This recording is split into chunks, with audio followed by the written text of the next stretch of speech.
நிறைய பேர் வந்து ஃபேஸில் இருக்கிற ஹேரை ஷேவ் பண்ணலாமா, ஷேவ் பண்ணால் முடி அதிகமாக வளருமா அப்படின்னு கேட்குறீங்க.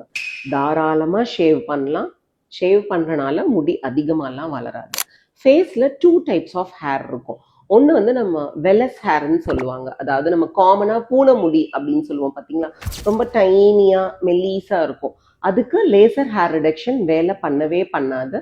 அதை வேணும்னா நீங்கள் ஷேவ் பண்ணிக்கலாம். அது பண்ணும்போது உங்களுக்கு ஒரு டிஃபைன்டாக ஒரு கிளியர் லுக் அதுவும் கிடைக்கும்.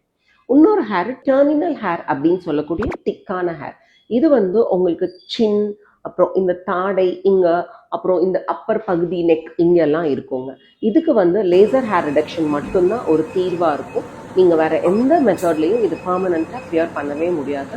இதுக்கு நிறைய காரணங்கள் இருக்கு. நான் நிறைய வீடியோஸ்ல சொல்லியிருக்கேன். லைக் ஹார்மோன் மாறுதல்களால இருக்கலாம், ஏஜ் ஃபேக்டரா இருக்கலாம், ஒரு சில மாத்திரைகளால இருக்கலாம். இந்த ஷேவ் பண்ணும்போது எப்படி சேஃபா ஷேவ் பண்றது அப்படின்னு பாத்தீங்கன்னா, ஒரு ஃபேஷியல் ஹேர் ரிமூவர் ஸ்ட்ரெயிட் பிளேடா இருக்கும். அது மட்டும்தான் நீங்க யூஸ் பண்ணணும். சின்ன சின்ன ஸ்ட்ரோக்ஸா யூஸ் பண்ணுங்க. முடியோட டைரக்ஷனை நோக்கி ஷேவ் பண்ணுங்க. ஆப்போசிட் டைரக்ஷன்ல பண்ணவே பண்ணாதீங்க.